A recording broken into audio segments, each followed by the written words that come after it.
आज बच्चों हम लोग पाठ 4 काव्य में बिहारी लाल बिहारी लाल जी का जीवन परिचय आज पढ़ेंगे। सबसे पहले संक्षिप्त जीवन परिचय। इस जीवन परिचय में महाकवि बिहारी लाल का जन्म 1603 ईस्वी के लगभग ग्वालियर में हुआ था। उनके पिता का नाम केशव राय था।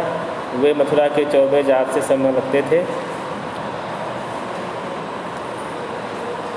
बिहारी के दोहों का अर्थ गंगा की विशाल धारा जल की धारा के समान है, जो शिव की जटाओं में तो समा गई, परंतु उससे बाहर निकलते ही वह इतनी असीम और विस्तृत हो गई कि लंबी चौड़ी धरती में सीमित न रह सकी।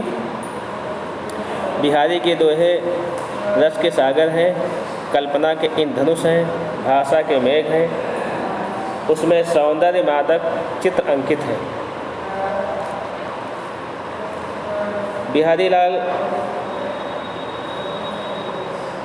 बचपन में ही अपने पिता के साथ ग्वालियर से ओरछा नगर आकर रहने लगे। आचार्य केशव दास से काव्य शास्त्र की शिक्षा प्राप्त की। काव्य शास्त्र में अधिक रुचि न होने के कारण ये कुछ ही समय में काव्य शास्त्र में पारंगत हो गए।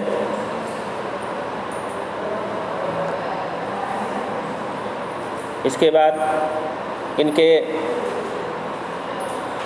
जो साहित्यिक जीवन पर के बारे में हम लोग थोड़ा पढ़ते हैं। बिहारी लाल जी जयपुर नरेश के दरबार में रहकर काव्य रचना करने लगे।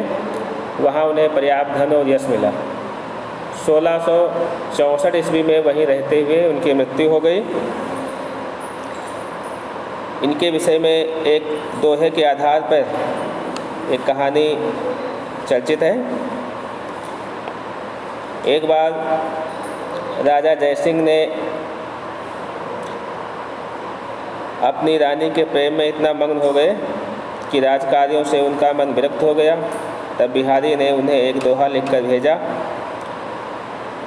दोहा था, नहीं पराग नहीं मधुर मत नहीं विकास इहु काल, अली कली सोही विंध्यो आगे कौन हवाल। कहा जाता है इस दोहे को पढ़कर राजा जयसिंह अत्यधिक प्रभावित हुए तथा उन्होंने पुनः राजकार्यों में रुचि लेना प्रारंभ कर दिया। बिहारी जी की रचनाएं एवं भाषा शैली।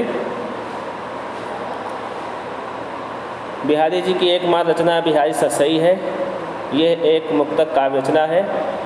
बिहारी जी ने अपनी रचना में साहित्यिक ब्रजभाषा का प्रयोग किया है, किंतु इन्होंने विषय के अनुसार उर्दू, फारसी, पूर्वी, हिंदी भाषाओं के शब्दों का भी प्रयोग किया है।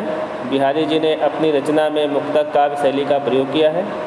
इस शैली के प्रयोग से ही इन्होंने अपने काव्य में गागर में सागर भर दिया। इस प्रकार से हमने बिहारी जी के विषय में संक्षिप्त जीवन परिचय पढ़ा। अब हम इसी के साथ बिहारी जी का जो पाठ है उसमें भक्ति के दोहे हैं। तो पहला दोहा है, मेरी भव बाधा हरो राधा नागर सो, जातन की झाई परे श्याम हरे दुत हो। इस प्रसंग प्रस्तुत दोहे में बिहारी जी ने अपनी एक मास सतसई रचना के निर्विघ्न समाप्ति के लिए राधा जी से वंदना की है। अब इसकी व्याख्या या भाव। कब बिहारी जी अपने ग्रंथ के सफल समापन के लिए राधा जी की स्तुति करते हुए कहते हैं कि मेरी सांसारिक बाधाएं वहीं चतुर राधा जी दूर करेंगी, जिनके शरीर की छाया पड़ते ही सांवले कृष्ण हरे रंग के प्रकाश वाले हो जाते हैं, अर्थात मेरे दुखों का हरण वही चतुर राधा जी करेंगी, जिनकी झलक दिखने मात्र से ही सांवले श्री कृष्ण हरे अर्थात प्रसन्न हो जाते हैं।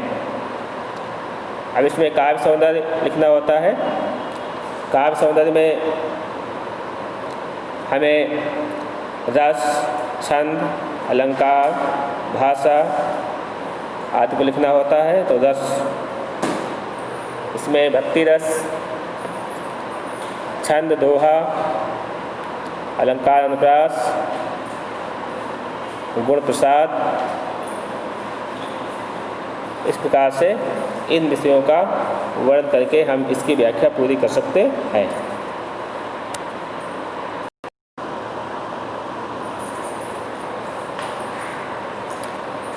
अब अगले दोहे का अध्ययन करेंगे। अगला दोहा है, या अनुरागी चित्त की गत समझे नहीं कोई, ज्यों ज्यों बूढ़े श्याम रंग त्यों तो उज्ज्वल होए। प्रसंग प्रस्तुत दोहे में बिहारी जी ने प्रेम में लगे हुए मन की स्थिति को समझाया है। भाव अथवा व्याख्या, इस प्रेमी मन की गति को कोई नहीं समझ सकता है। जैसे जैसे यह प्रेमी मन श्री कृष्ण के रंग में रंगता जाता है, वैसे वैसे यह मन उज्जवल होता जाता है, अर्थात कृष्ण के प्रेम में रमने के बाद अधिक निर्मल हो जाता है। अगला जो दोहा आपका है वो नीति का दोहा है। स्वारथ सुकृत नसम वृथा, देख विहंग विचार, बाज पराये पान पर तू पछ्न न मार। ये एक अन्योक्त है प्रसंग। इस अन्योक्त के माध्यम से राजा जयसिंह को कवि ने संबोधित किया है। भाव अथवा व्याख्या, हिंदू राजा जयशाह शाहजहाँ की ओर से हिंदू राजाओं से युद्ध किया करते थे। यह बात बिहारी कवि को अच्छी नहीं लगी, तो उन्होंने कहा, हे बाज, तू दूसरे व्यक्ति के अहम की तुष्टि के लिए तुम अपने पक्षियों अर्थात हिंदू राजाओं को मत मारो। विचार करो, क्योंकि इससे न तो तुम्हारा कोई स्वार्थ सिद्ध होता है, न यह शुभ कार्य है। तुम तो अपना श्रम ही व्यर्थ कर देते हो।